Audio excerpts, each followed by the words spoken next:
Wow, what a way to come back. With Marshall Raylan Givens returning to our screens after almost 10 years away from it. Within these first 2 episodes, we saw him in Detroit where things were far different to how we'd been used to in the past.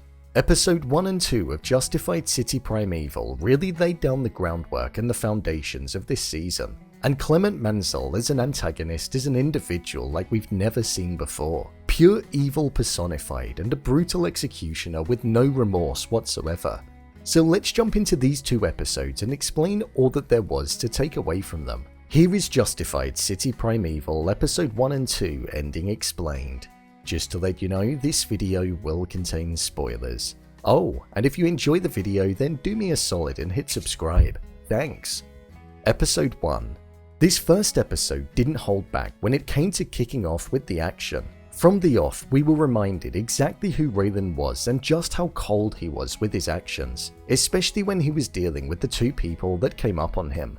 Within this episode, we saw the motive of the season be laid down. At first, it seemed as though it was going to be about finding out who was targeting Judge Alvin Guy with the bomb that went off in his car, but that was actually nipped in the bud quite quickly. That turned out to be an individual called Barry. And he did it because he didn't like the fact that his mother was having intimate relations with him, following him sending down somebody that he knew. It was once that was done that we saw the real story progressing. This was all about Clement Mansell and the type of individual that he was, but I'll get to that.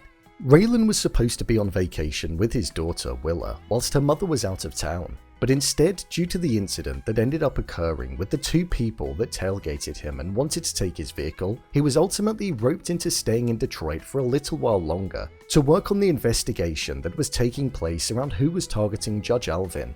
And once that was done, he was free to leave. However, on the evening of the completion of it, he planned to set off the next day. But he wasn't able to due to an incident that occurred, which essentially meant that the officers wanted him to stick around and help work on the case, because technically it was tied to the original case that he was working on. Clement Mansell was an individual who was with Sandy, and they were planning on robbing the individuals that they called the Albanians. However, with Sandy going off with the target, Clement was supposed to follow, but Judge Alvin got into a bit of road rage with Clement, which ultimately resulted in him being killed by him. This did surprise me because it showed the harsh, brutal nature that Clement had within him. Flipping somebody off ultimately resulted in 2 deaths. When he killed Alvin, he took his notebook out of his pocket and he kept it with him, something which showed that the judge was being paid off by many people that would often go to trial in his courtroom. This was something which supported the other investigation that was going on. This involved Rose as she was a CI and was feeding confidential information to the authorities, so it also meant that they weren't able to prove their suspicions right when it came to that. With Rose running off after Clement stated that he wanted to go to Alvin's house, it finished with him killing her, and the police then being notified. It was a great way for this first episode to finish, because it showed exactly the whirlwind of a ride that we're in for, and the ruthless Western nature from back in the day being injected into this modern world. It's so refreshing and different to have on screen. The final look that Raylan had at the end of the episode where he was looking at Willa was very symbolic of what he saw that evening, and it felt like he was reflecting on the fact that he'd do anything to keep her safe, something which we saw being tested in the next episode. Episode 2. This episode was one that introduced us to more of the characters and developed on top of the foundation that we had in the first episode. The main story was delved into more and we got to see a brief history of Clement and the fact that he'd done these execution-style takeouts in the past. And he did them alongside Marcus, also known as Sweetie, somebody who it seemed as though was out of the game now and wanted a life out of trouble. But Clement is an individual that it seems as though is going to be like the devil and will tempt him with as much as he can.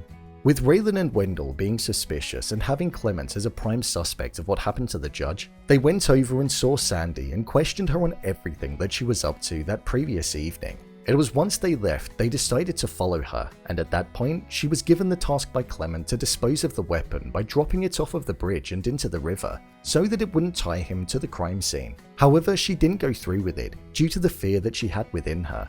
Instead, she ended up going to Sweetie's bar and placing it back where Clement originally got it from, above the toilet, which could ultimately end up putting them all at risk in the future. With Raylan and Wendell both seeing her leave the bar, it's definitely a place where I feel we'll see them go back to again, after being thrown out for not having a warrant and most probably stumble across the weapon eventually. Clement tested Raylan on a couple of different occasions in this episode. The first was when he went to his lawyer, Carolyn, and got her to speak with Raylan and to tell him to stop harassing him.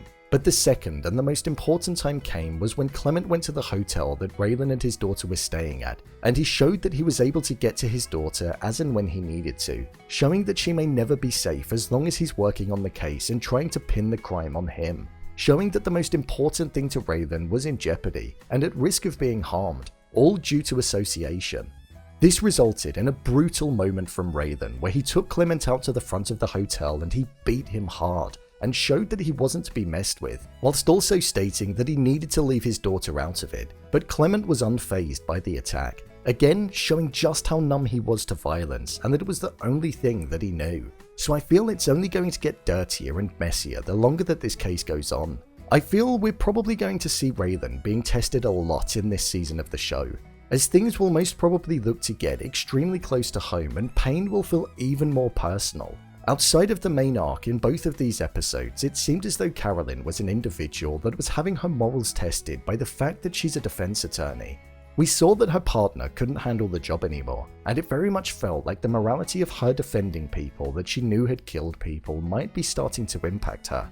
It also feels as though there's going to be a will they, won't they with Carolyn and Raylan, which is something that will be interesting to see develop, as they're both on other sides of the same side of the law.